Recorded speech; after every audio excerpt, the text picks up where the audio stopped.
네, 반갑습니다 여러분. 웅진 김철수학의 김승현 강사입니다. 네. 자, 오늘 해볼 거는 명제고요. 네, 이거 정리하느라 진짜 오래 걸렸는데 오늘 한번 해봅시다. 알겠죠? 그래서 네, 우선은 6번째 명제 단원이고요. 네, 여기가 좀 말이 많이 나와서 힘들긴 하는데 국어 시간이다 생각하고 들으면 될 것 같아요. 자, 먼저 봅시다. 먼저 명제라는 거를 뭔지 알고 넘어가야 되는데, 명제라는 거는 참 또는 거짓이 판단이 가능한, 참거짓 판단이 가능한 문장식이라고 생각하면 될 것 같아요. 문장 또는 식이라고 생각해 주면 되거든요. 그 판단 가능하다라는 게 이제 너네가 생각했을 때 맞으면 그게 판단이 되는 게 아니라, 이거는 주관이 들어가면 안 되는 거 알겠죠? 주관이 들어가면 안 된다. 항상 객관적인 것만 판단이 가능한 걸 얘기하는 거예요. 그래서 예를 들면 뭐가 있어요? 예를 들어 루트 3이 무리수냐라고 물어봤어요. 참이에요, 거짓이에요? 그렇죠, 참이죠, 그렇죠? 이렇게 참거짓을 판단할 수 있는 문장 또는 식 같은 거를 얘기하는 건데, 그럼 만약에 그러면 이건 어떡할 거예요? 얘가 0이야? 라고 물어봤을 때 참인가요? 거짓인가요? 모르겠죠, 그렇죠? 네, 그런 거를 우리가 뭐라 그러냐면, 첫 번째로 우리가 배울 조건이라 그러는 거예요. 조건은 뭐냐면 명제까지는 아니고요, 문자의 값에 따라 참거짓 판단이 가능한, 네, 똑같아요. 문장 또는 식이다 라고 생각하면 되거든요. 가장 중요한 게 뭐예요? 문자의 값에 따라 참거짓이 판단이 가능하다. 그럼 아까 우리가 이거 했던 거, 그럼 어떻게 돼요? 이거는 2, 1 마이너스 돼서 x는 2 또는 마이너스 1일 때만 성립하지 않아요? 그러니까 x가 2거나 x가 마이너스 1이어야만 이 조건이 성립하는 거죠, 그렇죠? 그러니까 이런 거를 조건이라고 한다고요. 그러면 보통 조건은 우리가 보통 소문자로 표기를 합니다. PQR을 가장 많이 쓰거든요. 그래서 뭔가 x에 대한 식이 나면 여기 x까지 써줄 수 있는 거죠. 그래서 조건은 소문자 PQR을 많이 쓴다. 그러면 이 문자의 값에 따라 참거짓 판단이 가능하다 그랬는데, 이렇게 x는 2 또는 x는 마이너스 1 같은 이런 x 값들을 모아서 우리가 그걸 뭐라고 얘기를 하냐면 진리집합이라 그래요. 잠깐만요. 진리집합을 먼저 쓰지 마시고요. 그러면 그 조건이 참이 되는 문자의 값의 집합. 네. 말이 많아요, 그렇죠? 문자의 값의 집합. 그거를 뭐라 그래요? 그거를 우리가 진리집합이라 한다. 그냥 용어예요, 알겠죠? 그렇게 정의하겠다고요. 그럼 진리집합은 보통 대문자를 많이 씁니다. 이런 식으로. 이해돼요? 그러면 조건을 집합으로 해석할 수 있겠죠, 그렇죠? 그럼 우리가 이런 명제들을 집합으로 해석하기 위해 제일 많이 나올 거다라는 뜻입니다. 그렇죠? 네. 그래서 결국 결론은 문자의 값이 중요하다라는 거죠. 그렇죠? 이해돼요? 그래서 동그라미 1번 여기까지 필기하시고요. 그 다음에 2번 넘어갈게요. 2번. 네. 동그라미 2번 보면 이제 또 두 번째로 배워야 되는 거. 첫 번째는 우리가 명제 다음으로 조건을 배웠잖아요, 그렇죠?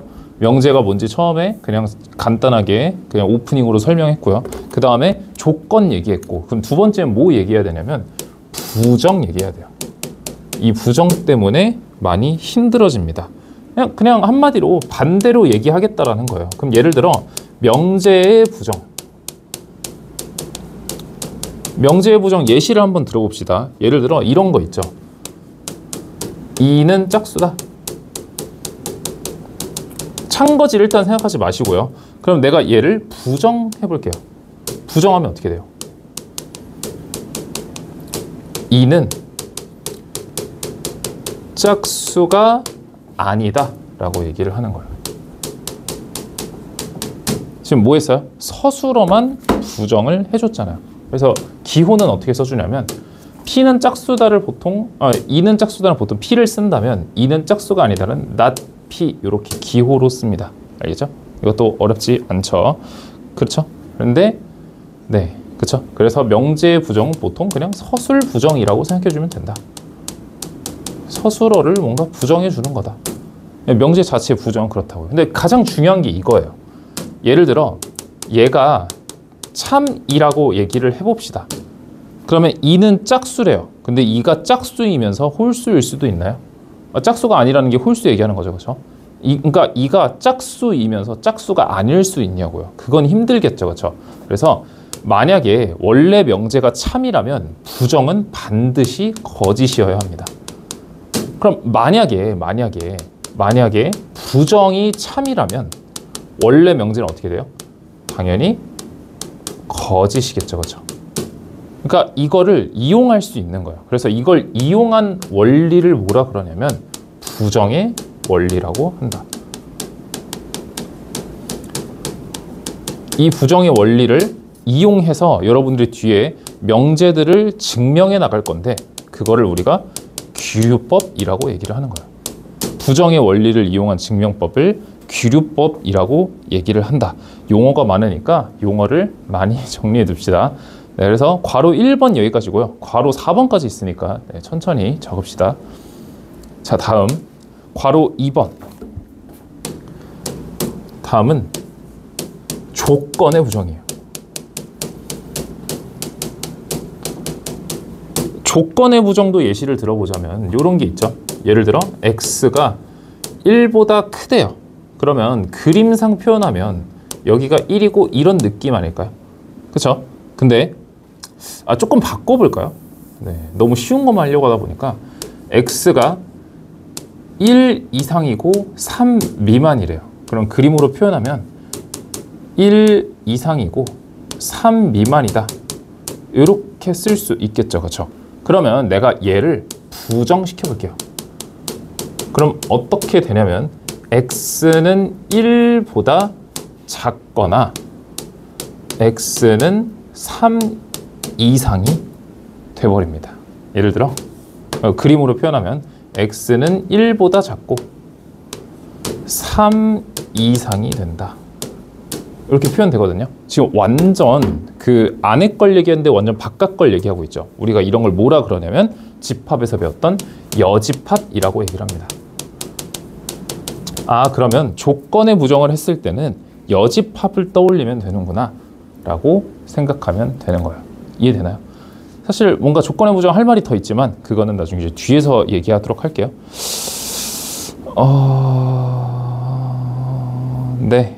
네, 조건의 부정 이 정도 하고요. 너무 길게 가면은 여러분들한테 힘들 것 같아서 자, 그 다음에 세 번째 또는 그리고 부정인데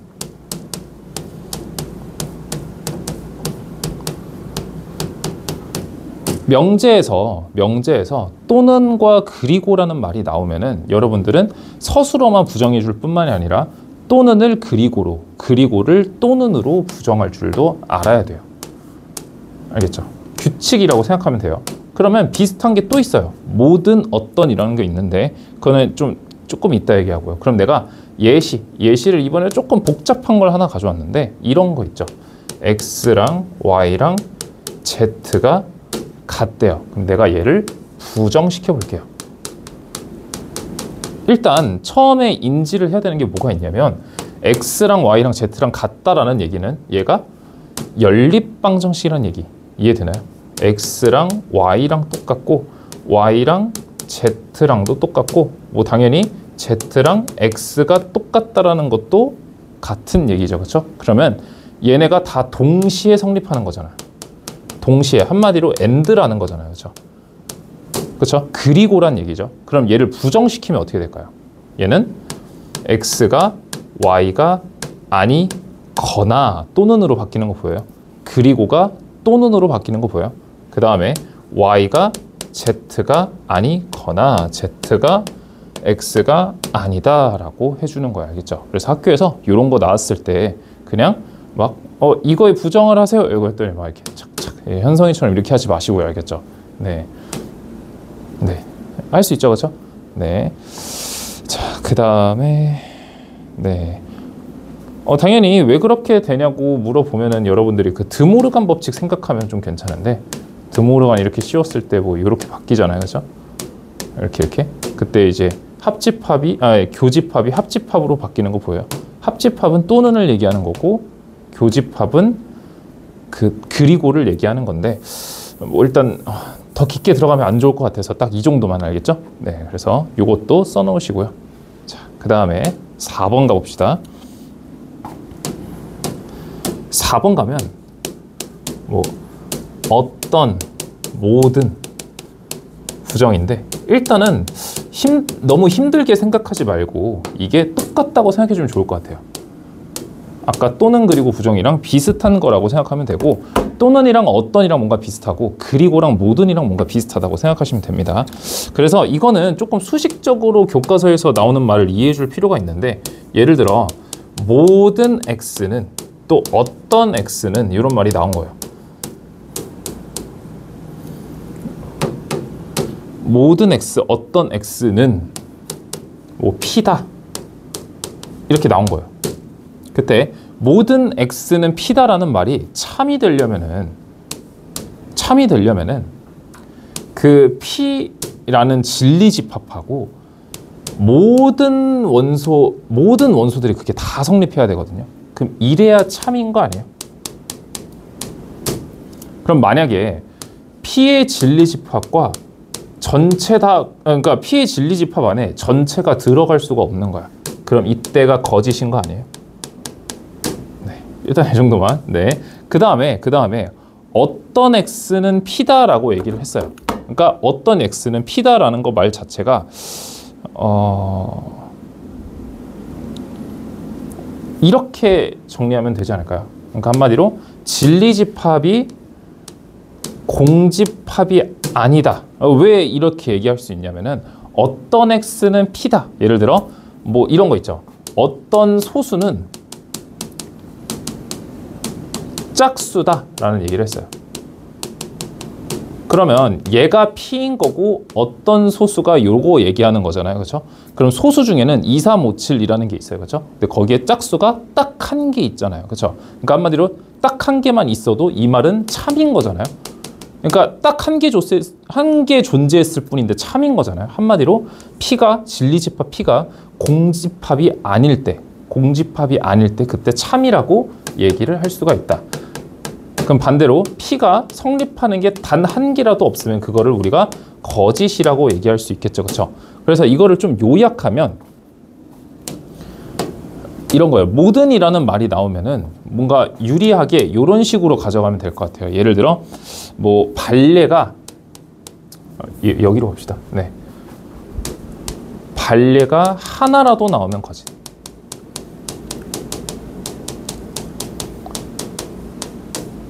그러니까 조금 모든 X는 P다라는 명제에서 조금 요 상황이 조금 너한테 유리한 거 아닐까요? 그러니까 모두가 맞는 거를 따지려 드는 것보다 너네가 이제 부정을 잘 사용해서 너가 뭔가 어떤이라는 명제였는데 걔를 부정을 잘 쳐가지고 얘가 거짓인지를 판단하고 싶은 거예요. 그럴 때 발레를 너가 한 개라도 찾으면은 그때가 거짓이지 않을까. 그럼 원래 명제가 참이 되겠죠. 그렇죠? 그러니까 이런 식으로 부정의 원리를 이용할 수 있다는 거죠. 한마디로 이거 같은 경우에는 한 개라도 걸리면 참인 거예요. 한 개라도 성립하면. 네. 아이고. 네, 제발. 네. 네. 네, 한 개라도 성립하면. 그러니까 얘네들이 뭐 필승은 아닌데 그냥 이 말은 교과서에서 많이 나오는 말이고요.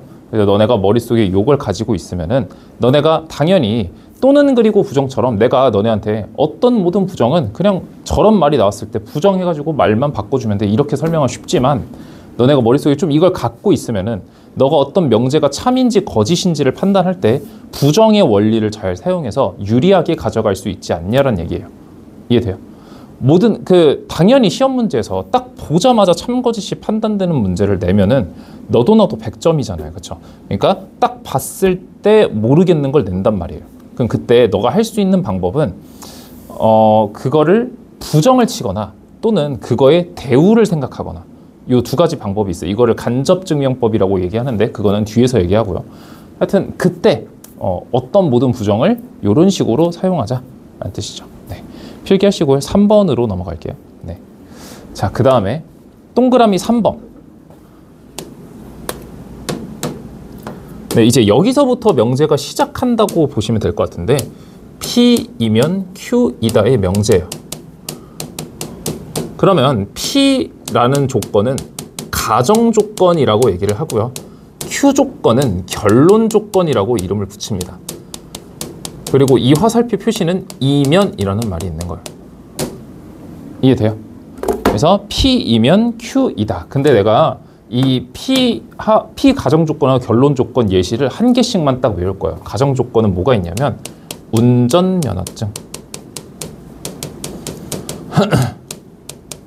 결론 조건은 만 18세 이상. 항상 이거를 머릿속에 가지고 있으면은 공부할 때 도움이 됩니다. 자, 근데 조금 아니요, 이거는 좀 뒤에서 할게요. 자, 그래서 첫 번째, 그러면 이런 명제에 P이면 Q이다 명제에 참거짓의 판단. 뭐 당연히 뭐 그냥 대놓고 맞으면 맞는 거긴 하죠. 네. 기다려. 예를 들어 이런 게 있는 거야. 그러면 잘 보세요. 아니다.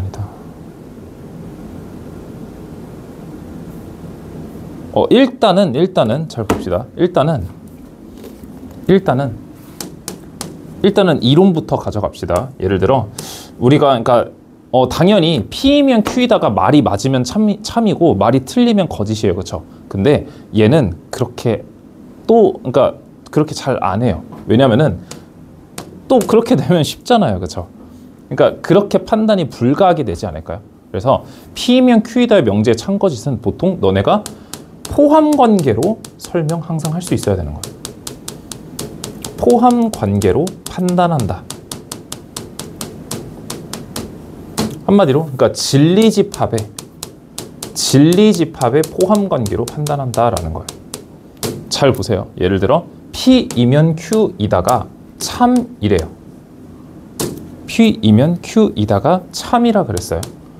그러면은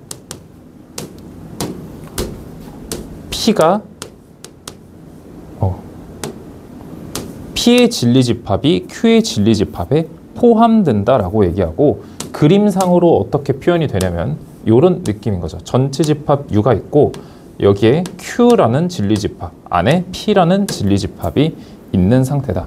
그러면 P이면 Q이다가 거짓이래요. 그러면은 무슨 뜻이에요 이게? 포함관계가 성립하지 않는다는 뜻이죠. 이렇게. 그렇다라는 건 그림상으로 뭘 얘기하고 있는 거냐면 전체 집합이 이렇게 있고 여기에 P집합, Q집합이 이렇게 있다고 생각하시면 돼요. 그때 여기에 하나의 원소가 있을 텐데 Q에 속하지 않는 원소가 있을 텐데 우리가 그거를 반례라고 부른다. 그래서 P이면 Q이다의 명제는 애초에 조건으로 만들어진 명제잖아요. 조건이 명제는 아니잖아요. 근데 조건으로 명제를 만들어냈잖아요. 그렇죠? 그러면 조건에서 여러분들이 사용해야 되는 거는 그 문자의 값에 참이 되는 진리집합을 이용해서 집합으로 문제를 풀어내야 된다.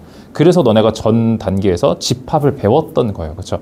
근데 너네가 그냥 이거 말 되네, 말 안 되네 이렇게만 풀고 있으면은 그냥 딱 4등급, 3등급 맞겠죠. 5등급제에서. 그렇죠? 네. 그냥 그렇게만 공부하면. 그리고 실력이 전혀 안 들죠. 그리고 명제라는 파트를 무서워하게 될 뿐인 거예요. 그렇게 되면. 네, 일단 잔소리는 그만하고요. 네, 그래서 진리집합의 포함 관계로 판단하자. 네, 별표입니다. 알겠죠? 이제 앞으로 포함 관계만 계속 쓸 거예요. 자, 일단은 선생님이 이제 예시를 들어볼게요. 그래서 참거짓을 판단하는 예시인데 조금 어려운 거 하나를 갖고 왔습니다. 왜냐면 그냥 이제 이런 것들은 조금 이제 많이 해서 암기해서 가져갔으면 난 좋겠어요.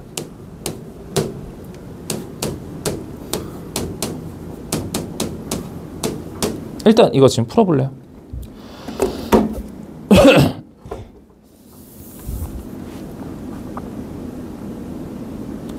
자, 봅시다. 일단은 P이면 Q이다가 성립을 하려면 둘의 포함 관계가 성립하는지를 봐야 돼요. 그렇죠? 이게 성립하는지를 봐야 되는데 지금 얘의 진리집합도 잘 모르겠고 얘의 진리집합도 잘 모르겠고 그러고 있지 않나요? 그죠?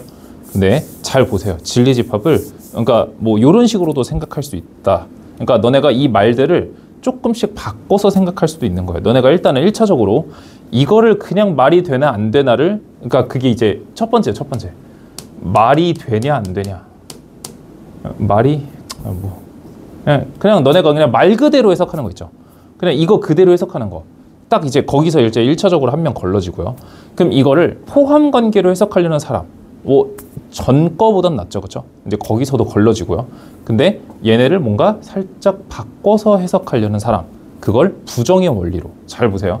예를 들어 절대값 x랑 절대값 y가 0보다 크다는 거 합쳐서 0보다 크다라는 얘기는 일단은 절대값 x랑 절대값 y는 무조건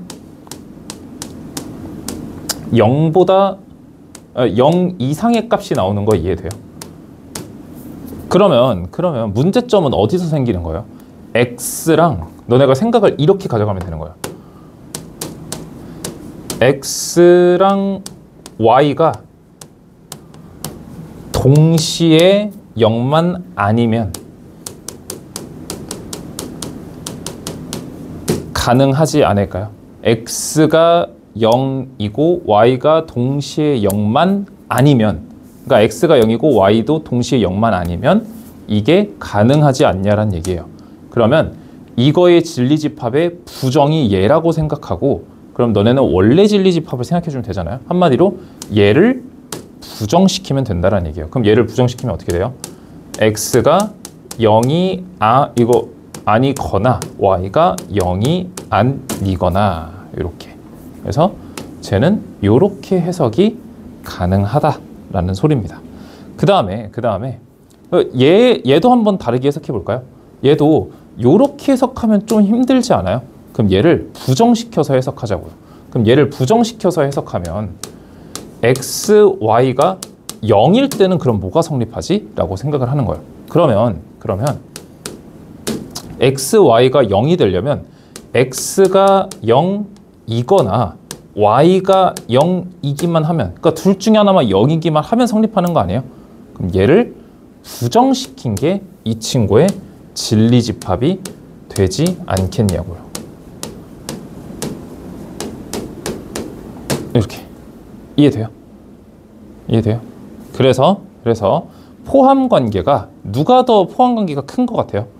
얘는 무조건 동시에 0이어야 되고 0이 아니어야 되고 얘는 뭐 둘 중에 하나만 0이 아니면 되는 느낌이잖아요. 그렇죠? 그러니까 포함 관계가 성립하지 않는다라고 얘기를 하는 겁니다. 근데 이거는 성립하죠. 대신에 지금 요거가 성립하고 있는 상황이다. 그래서 이 예시 좀 어려운 거니까 이렇게 잘 이렇게 적어두면 좋겠다. 그렇죠? 적어두면 좋겠죠. 그렇죠? 네. 하여튼 네, 뭐 요 정도로 하고요. 넘어갑시다. 다음. 네. 자, 그 다음에 두 번째 P이면 Q이다 명제에 역과 대우할 거예요. 일단은 이것도 뭐 그냥 말이거든요. 역, 대우. 역은 뭘까요? 가정과 결론을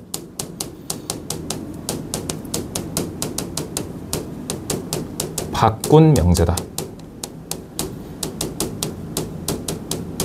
그럼 어떻게 해석해요? Q이면 P이다라고 해석한 걸 여기라고 한다. 그러면 대우는 뭐예요? 가정과 결론을 부정해서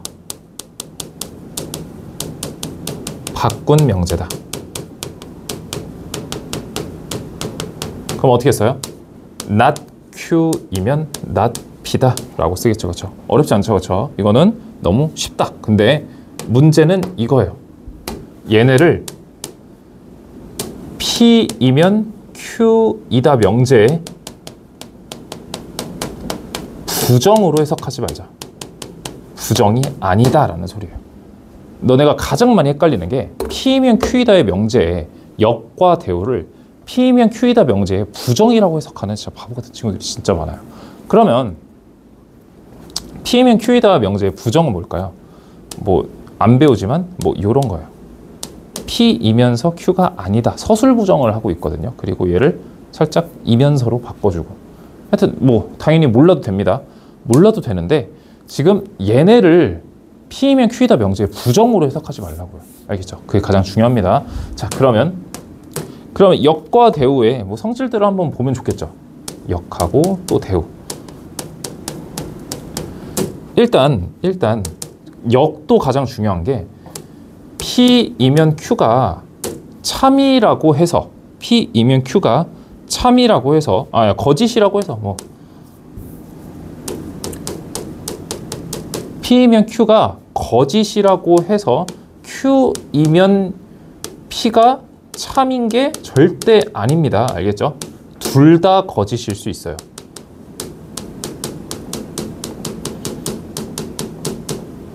알겠죠? 이것도 이렇게 오개념으로 해석하지 말란 얘기예요. 그래서 중요한 거 하나는 뭐가 있냐면 P이면 Q이다가 참일 때 참이면서 Q이면 P이다가 참인 경우가 있어요. 그건 언제냐면 P하고 Q의 진리집합이 똑같을 때만 가능합니다. 알겠죠? 네, 요것도 문제에서 많이 나옵니다. 그러니까 원래 명제도 참이고 역도 참이 될 수 있는 상황, 그거를 우리가 이런 P하고 Q의 진리집합이 같은 상황에서 그게 가능하다라는 얘기예요. 이게 다 그림으로 표현이 가능한데요. 일단 대우부터 얘기를 하고 보죠. 대우 원래 명제와 대우는 원래 명제와 대우 명제는 참거짓이 일치한다.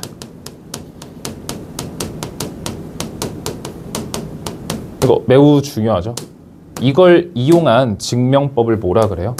대우법이라고 하는데, 대우법은 내가 지어낸 말이에요. 알겠죠? 대우법이라는 건 없어요. 대우인데 대우를 이용해서 활용하는 방법이 그냥 대우법이라고 하면 편하지 않을까 해서 내가 쓰는 말이고요.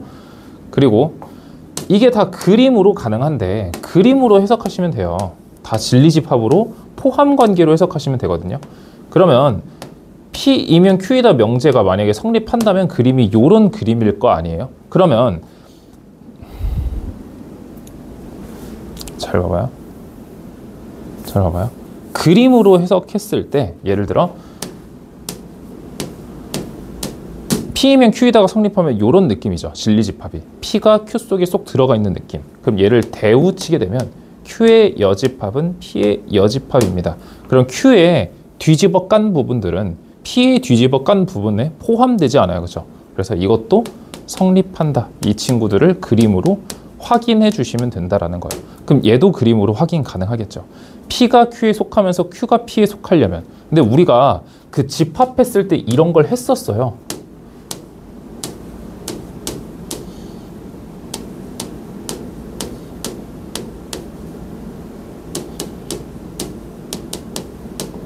집합했을 때 이런 걸 했었습니다. 잘 집합했을 때 필기를 한번 잘 찾아보세요. 이런 걸 한번 내가 정리해 줬으니까. 이해되나요? 그래서 명제 역과 대우를 이런 식으로 필기해 두시고요. 자, 다음 3번으로 넘어갑시다. 네. 자, 다음. 자, 3번. 3번 이제 뭐냐면 이거 만드느라 힘들었어요. 자, 충분 조건, 필요 조건, 그 다음에 필요 충분 조건인데,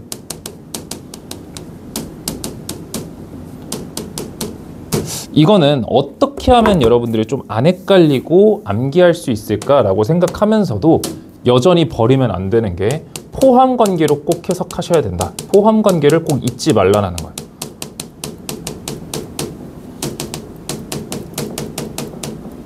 일단 잘 보세요. 선생님이 아까 P이면 Q이다에 명제 보여줬었죠, 그쵸? 네. 잠시만요. 이렇게 할까? 네. P이면 Q이다 라는 명제가 있는데, 이 명제가 참일 때는 화살표를 이렇게 써줍니다. 이해돼요? P이면 Q이다가 참이다. 아까 나처럼 이렇게 안 써요. 알겠죠? 지금 알려주는 거야. 알겠죠? 그래서 P이면 Q이다의 명제가 참일 때는 저렇게 화살표를 2개 써주는데, 선생님이 P라는 가정 조건을 하나 암기하자 그랬죠. 그렇죠? 그거를 우리가 운전면허증이라 그랬고요. 그 다음에 Q라는 조건도 우리가 암기하자 그랬는데, 만 18세 이상을 꼭 암기하자 그랬잖아요. 그럼 잘 보세요. 둘 중 하나가 충분 조건이고 필요 조건인데, 필요 충분 조건은 조금 나중에 얘기합시다. 그러면은 잘 보세요. 그 충분 필요 조건의 앞에 생략된 말이 뭐가 있냐면, P는 Q이기 위해 라는 말이 생략돼 있는 거예요. 그 다음에 Q도 P이기 위해 이런 말이 생략돼 있는 건데, 잘 보세요. 내가 운전면허증을 제시를 한 거예요. 그건 이미 만 18세 이상임을 안에 내포하고 있지 않아요? 그러니까 뭔가 조금 더 그 세세한 정보를 얘기하고 있고, 만 18세 이상은 뭔가 조금 더 포괄적인 정보를 얘기하고 있죠. 그래서 운전면허증을 내가 제시했다라는 거는 만 18세 이상을 증명하기 위해 이미 충분하다라는 거예요. 이해돼요? 이거 진짜 중요해요. 그 다음에 만 18세 이상이라고 내가 상대방에게 얘기를 했는데, 내가 운전면허증이 있을 거라는 거는 아직 모르는 얘기잖아요. 나이가 30을 먹었는데도 운전면허증을 안 땄을 수도 있는 거잖아요. 그렇죠? 그러니까 만 18세 이상이라고 만 18세 이상이라고 운전면허증을 가지고 있다기에는 조금 더 필요하다고 해서 필요 조건이라고 얘기를 하는 거예요. 그러면 여기 앞에 첫 글자를 따서 이제 느낌을 외울 건데, 일단은 저건 좀 어거지야. 알겠죠? 네. 필요 조건이라고 했잖아요. 그러면 좀 더 포괄적이다라고 생각하면 돼요. 좀 더 많은 걸, 좀 더 넓은 범위라는 거죠. 그 다음에 충분은 어쩔 수 없어요. 충분은 치읓하고 이제 지읒하고 비슷하니까 얘는 조금 지엽적이다. 뭐 치엽적이라고 외우셔도 되는데, 네, 뭐 알아서 하세요. 뭐 이 정도까지 했으면 알아서 하세요. 알겠죠? 네. 그래서 앞으로 충분 조건은 지엽적이다. 필요 조건은 포괄적이다. 그래서 충분 지엽, 필요 포괄, 필요 포괄, 충분 지엽, 필요 포괄, 충분 지엽, 필요 포괄, 충분 지엽, 필요 포괄, 충분 지엽, 필요 포괄, 충분 지엽. 이거 내가 시킬 거야. 알겠죠? 시킬 거야. 알겠죠? 네. 시킬 거예요. 필요 포괄, 충분 지엽, 필요 포괄, 충분 지엽. 기억하세요. 알겠죠? 네. 그래서 이것만 떠올려 주시면 돼요. 그래서 예를 들어 이런 것도 많이 물어봐요. 뭐 Q라는 명제가 뭐 이렇게 Q이면 P가 성립한대요. 그러면 Q는 P이기 위한 어떤 조건인가요? 지금 이게 성립한다라는 건 Q, P가 이렇게 들어간다는 얘기잖아요. 그럼 누가 더 지엽적인 거예요? 얘가 더 지엽적이고 얘가 더 포괄적인 거죠. 이해돼요? 그러면은 Q는 P이기 위한, 솔직히 말해서 얘네를 생각 안 해줘도 되긴 해요. 생각 안 해줘도 되긴 해요. 그냥 누가 더 지엽적이고 누가 더 포괄적이냐 얘기하는 거야. 예를 들어, 그래서 누가 더 지엽적이에요? 얘가 더 지엽적이죠. 그럼 얘가 충분 조건이고 얘가 필요 조건인 거예요. 얘가 더 포괄적이니까 필요 조건, 얘가 더 지엽적이니까 충분 조건, 얘가 더 포괄적이니까 필요 조건, 얘가 더 포괄적이니까 얘가 더 지금 포괄적이잖아요. 지금 이 상황이잖아요.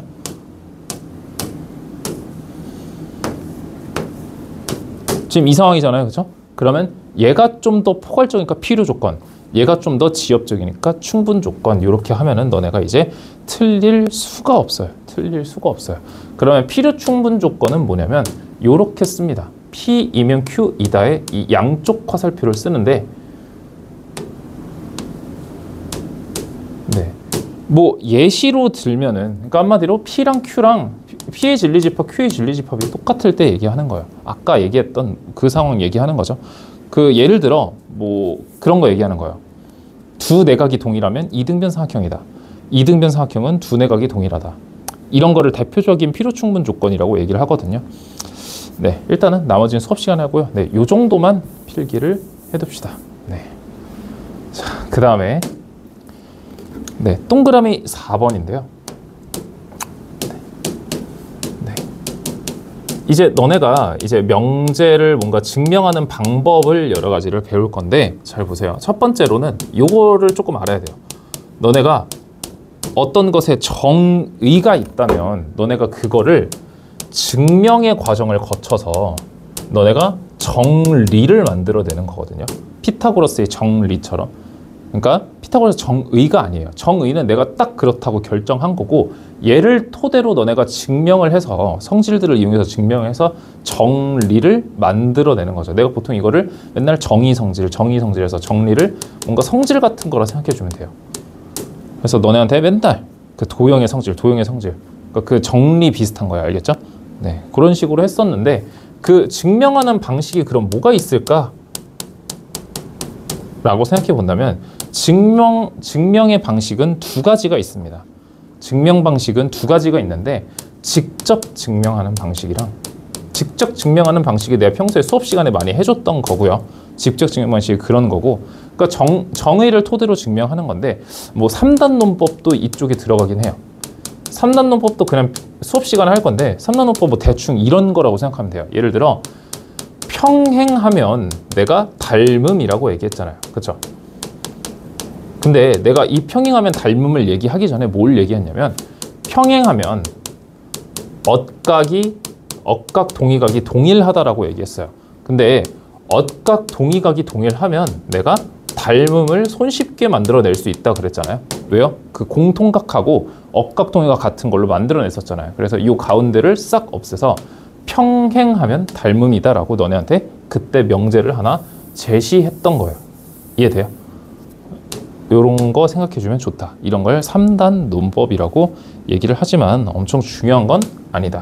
그럼 이제 너네가 사용할 거는 뭐냐면 간접 증명 방법인데, 직접 증명을 힘든 문제를 내겠죠, 당연히. 네. 그러면 간접 증명을 할 수 있도록 낼 텐데, 간접 증명 방법이 두 가지라는 거예요. 예를 들어 귀류법. 귀류법은 부정을 이용하는 거죠. 네. 그 다음에 대우 법이라고 합시다. 알겠죠? 네. 네. 대우법은 맞는 거 미리 얘기했어야겠죠? 그러면 대우를 활용해서 그 원래 명제에 대우를 사용하면 참거짓은 동일하게 가져가잖아요. 그래서 원래 명제를 보기 힘들면 대우를 쳐가지고, 그 대우를 쳤을 때 조금 이제 보이냐 이거예요. 한마디로 살짝 드모르간 느낌이라고 할까요?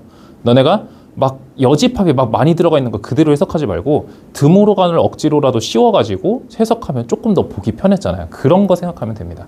얘는 부정을 이용해서 부정을 가정한 다음에 모순을 찾는 방식이다 라고 생각하시면 돼요. 그래서 지금부터 귀류법하고 대우법의 중요한 예시들을 하나씩 해봅시다. 자, 먼저 대우법부터 할게요.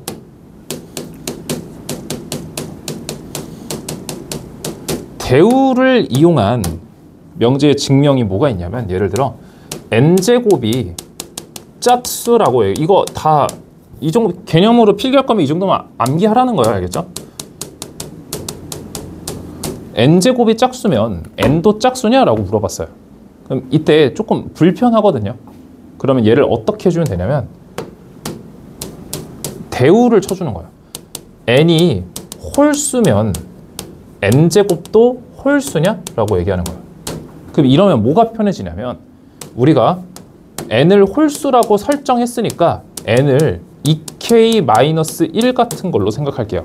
짝수에다 1 뺀 거예요. 뭐 플러스 1이라고 해도 상관없습니다. 뭐 풀마 1이라고, 그러니까 2k 풀마 1인데 그냥 내가 일단 마이너스를 할게요. 그러면 n제곱은 어떻게 돼요? 4k제곱 마이너스 4k 플러스 1이 되죠. 그렇죠? 그럼 잘 보세요. 그러면 n제곱이 다시 어떻게 되냐면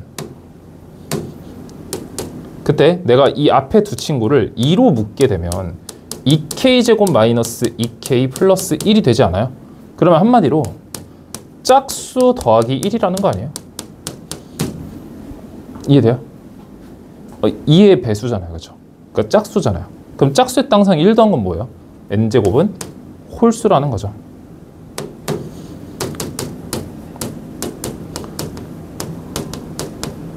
그래서 어떻게 주면 돼요?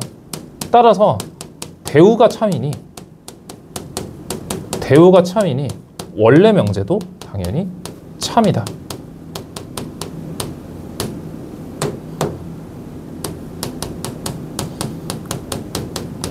이렇게 정리해주면 될 것 같아요. 그래서 이렇게 시작해서 내가 먼저 대우를 친 다음에 대우를 치니까 조금 편해져서 대우가 참인 걸 발견해서 원래 명제도 당연히 참이다 라고 얘기할 수 있는 거죠. 이해되나요? 그러면 두 번째, 이제 귀류법 얘기할 건데, 그럼 귀류법 예시는 뭐가 있을까요? 너네 교과서에서 많이 나오는, 예를 들어 귀류법 예시는 이런 거 써주면 돼요. 예를 들어 1 마이너스 루트 2가 무리수냐? 라고 물어봤어요.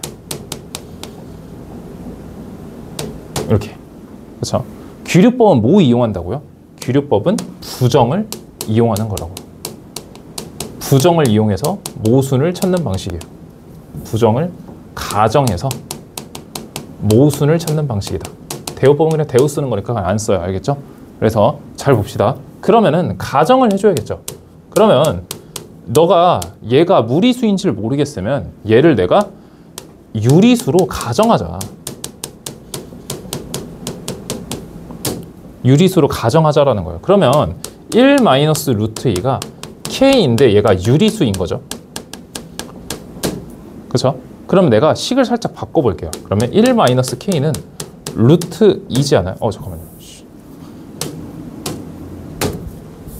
가정했으니까 가정 다음에는 하얀색으로 쓸게요. 이렇게 했잖아요. 그렇죠? 그럼 내가 식을 좀 바꿔서 1 마이너스 k를 루트 2라고 쓰면 얘는 무리수고 유리수에서 유리수를 뺐으니 유리수 아니에요? 그렇죠? 모순 발견했죠. 그렇죠? 여기서 빨간색으로 모순을 발견했다. 따라서 뭐예요? 따라서 1 마이너스 루트 2는 무리수다. 네. 라고 얘기하는 거죠. 그렇죠? 네.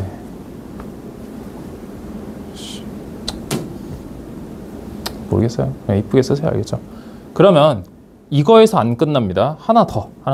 그러면 그 귀류법을 바로 이어 붙여 갈 건데, 그러면 루트 2는 무리수냐? 라고 물어봤어요. 증명해 볼 거예요. 잘 보세요. 그럼 귀류법을 이용할 건데, 그럼 당연히 가정을 해줘야겠죠. 그렇죠? 그럼 루트 2를 유리수라고 가정할 건데, 선생님이 유리수는 뭐라 그랬어요? 유비수라 그랬죠. 그래서 유리수 자체가 분수가 가능하다라고 얘기를 하는 거예요. 그래서 얘를 뭐 b분의 a라고 하는 거죠.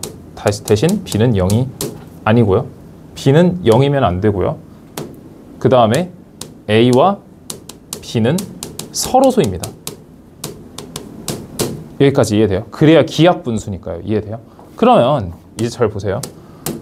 그럼 이제 어떻게 할 거냐면 양쪽을 제곱하는 거예요. 이렇게. 이해돼요? 그러면 2b제곱은 a제곱이 되는데, 그러면 여기서 뭘 할 수 있어요?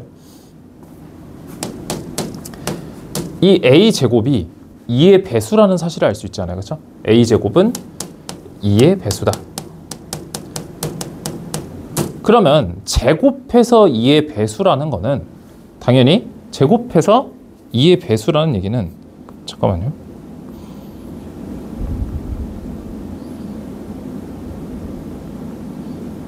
그쵸. 제곱했는데 2를 소인수로 가지고 있었다라는 거는 제곱하기 전에도 2를 소인수로 가지고 있었다는 얘기니까 제곱했을 때 2의 배수란 얘기는 a도 2의 배수란 얘기고 그러면 a 대신에 2k를 집어넣을 수 있게 된다는 얘기죠.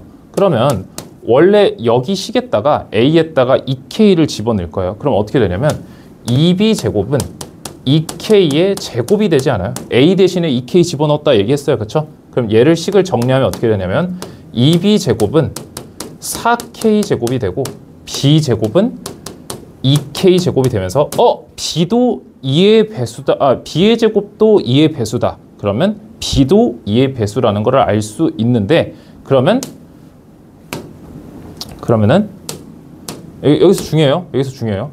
그러면은 어떻게 되냐면 a도 2의 배수, b도 2의 배수잖아요. 근데 아까 뭐라 그랬어요? a와 b는 서로 소여야 된다고 얘기했었죠, 그렇죠? 그러면 모순이 발생했네요.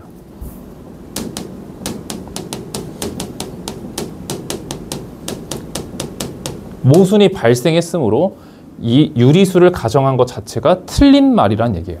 따라서 어떻게 돼요? 따라서 루트 2는 무리수가 맞다라는 얘기죠. 이해돼요? 그래서 귀류법 이렇게 생각보다 그렇게 어려운 건 아니에요. 그래서 여기까지 정리해 놓으시고요. 네. 좀 이쁘게 써주고 싶었지만 어쩔 수 없습니다. 알겠죠? 이것도 귀류법, 아까 그 귀류법 필기한 거에서 그대로 이어가시면 되는 거 알겠죠?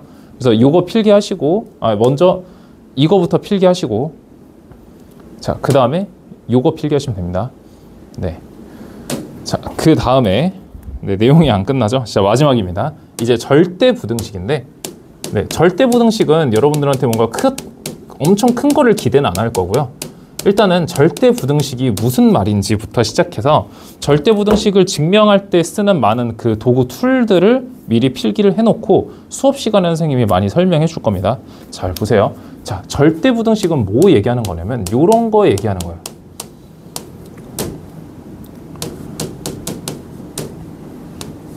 이런 거. 잘 보세요. 예를 들어 x는 무조건 실수겠죠. 이런 경우에 실수죠. x는 실수. x는 실수만 얘기합니다. 그러면 실수를 제곱하면 항상 0 이상인데 거기에 1을 더했대요. 그럼 무조건 0보다 클 수밖에 없겠죠. 그렇죠? 그 다음에 이런 거 얘기하는 거예요. 그러니까 x가 실수 중에서 뭐 어떤 값을 넣어도 성립한다는 얘기고 이건 양쪽에 내가 x를 없앴다고 얘기해봐요. 그러면 2는 0보다 크다가 되지 않아요? 그러면 2는 0보다 크다라는 게 x에 뭐가 들어가냐가 중요하지가 않잖아요. x에 100을 넣어도 항상 2는 0보다 크다라는 건 절대적인 사실이기 때문에 이런 걸 절대부등식이라고 얘기를 한다. 뭐랑 비슷해요? 항등식이랑 매우 비슷하죠. 그렇죠? 그래서 예를 들어 2차 부등식에서 모든 실수 x값이 그러니까 이 2차 함수 그래프가 모든 실수 x값에서 0보다 큰 게 성립하게 하세요. 그럼 너네가 항상 판별식이 0보다 작다 이런 거 했었잖아요. 그렇죠? 그러니까 이런 것들을 다 절대부등식이라고 생각하시면 될 것 같아요. 자, 그래서 자, 첫 번째 이제 도구 툴들을 조금 배워볼 건데 이제 너네가 명제에서 이제 증명을 할 때 A가 B보다 큰 일을 항상 궁금해한단 말이에요. 그럼 그때마다 너네가 그걸 증명하는 방법은 눈대중으로 하는 게 아니라 걔네를 빼보면 되는 거예요. 뺐을 때 0보다 커요. 그럼 우리는 그걸 뭐라 그래요? A는 B보다 크다라고 하는 거예요. 근데 뺐을 때 0이에요. 그럼 뭐라 그래요? A랑 B는 똑같았다라고 얘기하는 거죠. 뺐을 때 0보다 작아요. 그러면 A는 B보다 작다라고 얘기를 하는 거죠. 이해돼요? 이게 빨셈 비교였잖아요. 그럼 이거를 이제 조금 확장해 봅시다. 그럼 만약에 A제곱 빼기 B제곱이 0보다 크대요. 그럼 이거 어떻게 해석할 거냐고요. 어떻게 해석할 거죠? 일단은 조건이 하나 더 붙습니다. A도 0보다 크고 B도 0보다 크대요. 이게 붙어요. 그때 저거 어떻게 해석할 거죠? 그쵸, 어렵죠. 그쵸. 근데 얘도 0일 때랑 0보다 작을 때. 잘 보세요. 얘를 인수분해하면 요렇게 되지 않아요? 그렇죠? 그러면 얘는 A 플러스 B는 이미 양수인 거 아니에요? 둘이 양수끼리 더했으니까. 그러면 얘의 부호는 누가 결정하는 거예요? 얘가 결정한다. 얘가 결정.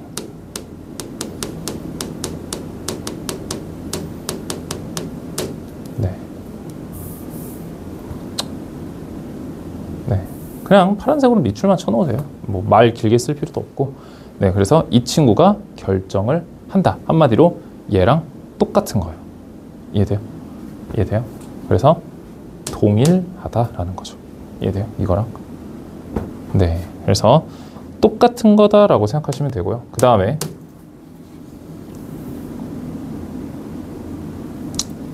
두 번째.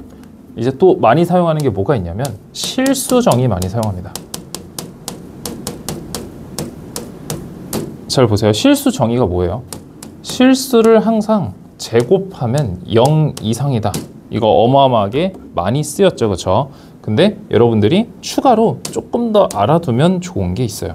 그게 뭐가 있냐면 두 가지인데, 둘을 더해서 0이 나오는 거랑 A랑 B랑 동시에 0인 거랑 필요 충분 조건이다. 요거까지 알고 있어야 돼요. 그러니까 이 말이랑 그냥 같은 말이다. 왜요? 제곱하면 0 이상이고 제곱하면 0 이상인데 둘을 더하면은 0이래요. 그럼 두 개가 동시에 0인 방법밖에 없는 거예요. 한마디로 얘랑 같은 말이다 라고 생각하면 되고요. 그 다음에 A가 0보다 크고 B가 0보다 클 때 A가 B보다 크면 루트 A랑 루트 B도 이런 관계다라는 거예요. 그래서 이것도 뭐 당연한 말이죠, 그렇죠? 이것도 당연한 말이죠. 네, 뭐 당연히 증명하라고 하면은 얘를 넘겨가지고 뭐 제곱하는 방법으로 할 수 있지만은 일단 그거는 생략하고요. 일단은 그냥 둘 다 양수일 때, 왜요? 루트 안에는 양수밖에 못 들어가니까요, 그렇죠? 그리고 만약에 등호가 들어가면 같은 구간이 있을 거 아니에요. 그러니까 그것도 안 되고. 그러니까 0보다 크면은 이게 성립하면 당연히 이것도 성립하다. 너무 당연한 말이어서 이것 미리 정리해 둡시다. 자, 그 다음에 괄호 3번. 이제 절대값 얘기할 건데, 절대값도 조금 정리해 둬야 될 게 있어요. 일단은 절대값에서 가장 중요한 건 A의 절대값은 항상 A 이상이다 얘기할 건데, 그러면 나눠야죠.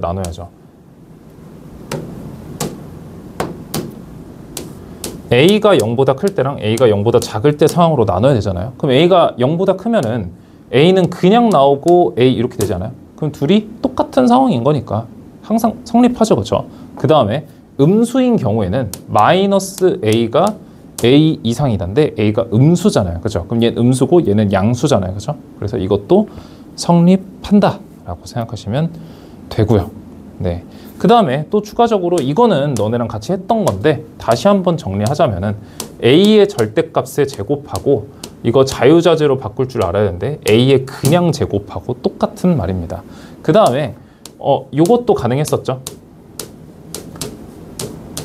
이 친구도 절대값 이렇게 나눠서 생각할 수 있었고요. 얘도 절대값을 나눠서 생각할 수 있었다. 근데 B는 당연히 0이 아니라 당연한 말이죠, 그렇죠?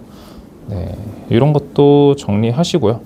네, 그래서 절대값 정리하면 진짜 마지막입니다. 자, 괄호 4번. 네, 산술 기하 평균 할 건데요. 일단 말 뜻을 이해해야 돼요. 산술 평균은 우리가 아는 그냥 평균이에요. 네, 우리가 알고 있는 그냥 평균이고요, 그렇죠? 그냥 평균이라는 건 너네가 국어 점수, 수학 점수 반으로 나누는 거 있잖아요, 그렇죠? 국어 점수, 수학 점수 더해서 반으로 나누는 집 많이 하잖아요.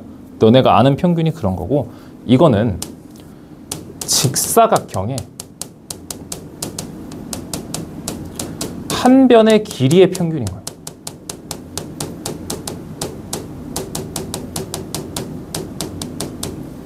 그래서 수식적으로 표현하면 이렇게 쓸 수 있는데요.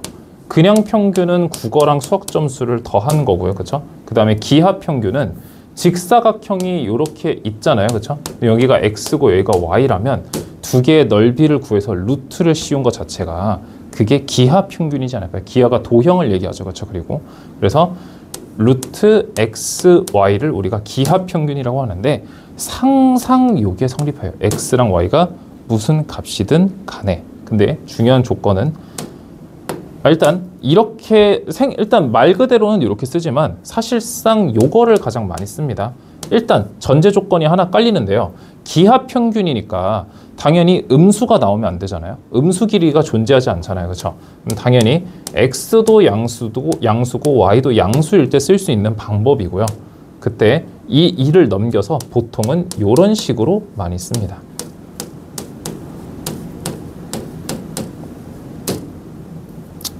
잠깐만요. 이렇게 이해돼요? 그때 그래서 우리가 산술평균, 기하평균이라고 얘기했지만 얘를 보통 두 수의 합이라고 얘기하고요.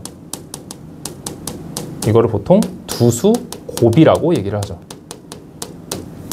이해되나요? 그래서 두 수의 합과 두 수의 곱의 최대 최소를 구할 때 보통 이게 진짜 많이 씁니다. 합이 주어지고 곱의 최대 최소를 구할 때, 곱이 주어지고 합의 최대 최소를 구할 때 이거를 가장 많이 쓴다고 생각하고요. 일단은 그럼 궁금증이 하나 생겨야 되는데 이게 왜 성립할까요?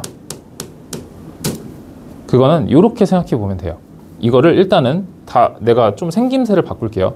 x라는 것 자체가 루트 x의 제곱인 거 아니에요? 그렇죠? 그 다음에 y라는 것 자체도 루트 y의 제곱이잖아요. 그렇죠? 그때 얘도 이런 식으로 바꿀 수 있는 거 아니에요? 찢어서? 네. 찢어서 바꿀 수 있는 거 아닌가요? 그렇죠? 그럼 이제 얘를 넘겨봅시다. 그럼 어떻게 돼요? 루트 x의 제곱 마이너스 2루트 x 루트 y 플러스 루트 y의 제곱이 0 이상인지만 확인하면 되는 거 아니에요? 이게 성립하는지 확인하면 되는 거 아니에요? 그럼 얘를 인수분해하게 되면 루트 x 마이너스 루트 y가 제곱한 게 0 이상이다가 성립하면서 어떤 수의 제곱은 항상 0 이상이기 때문에 저게 x랑 y가 무슨 값이든 간에 항상 성립하게 되는 거예요. 일단 양수일 때만. 그러면 지금 얘네가 0일 때가 언젠지를 생각해 보면 루트 x 빼기 루트 y가 0일 때 성립하는 거 아니에요? 그럼 얘네가 0이 되려면 어떻게 해야 돼요? x, y가 같을 때 저 등호가 성립한다라고 얘기를 하는 거예요. 그럼 저 등호가 성립할 때 보통 이거의 최대 최소 값이 나오기 때문에 이것도 알아두면 진짜 알아야 돼요. 그냥 아세요. 알겠죠? 네. 그래서 네, 산술기하 평균 이 정도만 알면 돼요. 더 이상 알 필요 없어요. 나머지는 나랑 같이 문제 풀면서 합시다. 그래서 문제에서는 산술기하 평균을 억지로 뭔가 저 합과 곱의 꼴로 바꿔서 푸는 거를 많이 하거든요. 그거는 그러니까 문제를 많이 풀어봐야 되는 거니까 산술기하 평균 개념 정리는 이 정도면 충분해요. 왜 그런지도 알았고 너네가 요것도 알았고 산술기하 평균이 왜 이건지부터 쭉 알았고 그게 왜 그런지 알았고 등호는 언제 성립하냐까지 이해했잖아요. 그죠? 이거면 완벽합니다. 네, 그래서 여기까지 하고요. 명제 힘들었을 텐데 고생했습니다.